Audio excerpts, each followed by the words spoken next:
Hi, Mistake Club. My name is Neta. I'm a pediatric acupuncturist specializing in sensory processing disorder. Sensory processing disorder is a neurological disorder affecting the 7 senses.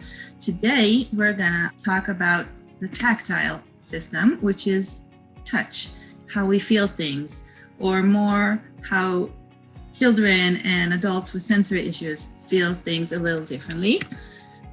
So as you probably heard, there could be an underreactive sensory or overreactive.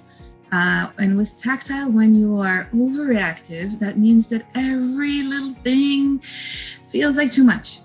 And you can see it with people that can't tolerate hugs or cannot tolerate wearing long pants even when it's cold. Everything is too much. And kids that are under, they need stimulation. You give them whatever you think is normal, but for them it's not enough. So they might be too handsy. They want more hugs. They want to touch. This is because what they are receiving from the senses is too quiet. The official diagnosis is not there. It's not in the Diagnostic and Statistical Manual of Mental Disorder, which is called a DSM. And for that reason, many children are not being diagnosed. So pediatricians might miss it. Their educators might miss it. Sometimes parents miss it. And then the child, instead of getting the help they need, they get scolded or misunderstood and usually feel embarrassed.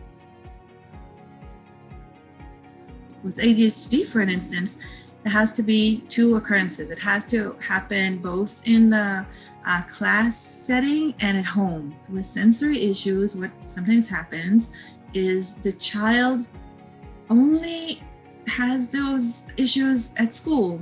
Maybe too many stimulations and too much stress, and so he will have frequent meltdowns, and it happens just in school. But at home, wow, parents think we never saw this. Some cases are the opposite. At school, the child is holding it, controlling it. They're just absorbing everything, and the stress builds up. And when they get home, it all explodes. Most kids that are on the spectrum disorder, they suffer from sensory issues as well. But most of the kids with sensory issues do not suffer from an autism spectrum disorder. Another comorbidity is sensory processing disorder with ADHD and anxiety. There are some kids that have all 3 conditions, but most of the kids with sensory issues do not have ADHD, do not have anxiety. But again, they could have 1, they could have 2 of them, or they can have 3. And again, sometimes the problem is about the diagnosis. Why it happens. Studies have shown that sometimes it's genetic. One of the parents had sensory issues as a child and maybe outgrew most of them. It could be emotions during pregnancy, sometimes medication that mom was receiving during pregnancy. It could be from a traumatic birth. It's easier to understand that there's a reason and there's a real treatment for it. Let's talk about some of the treatments. My technique, sensory balancing, is use kinesiology and questions, observations. That's not about food. It's tailoring each child's needs with activities that helps them with their daily struggles.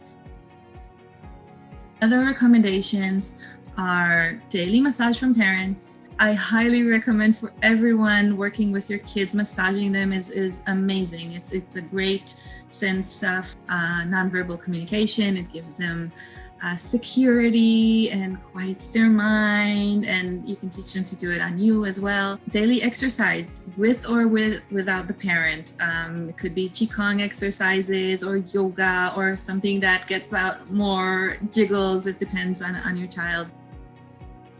One last thing I want to tell you guys is don't let yourself become so concerned about raising a good kid that you forget you already had one.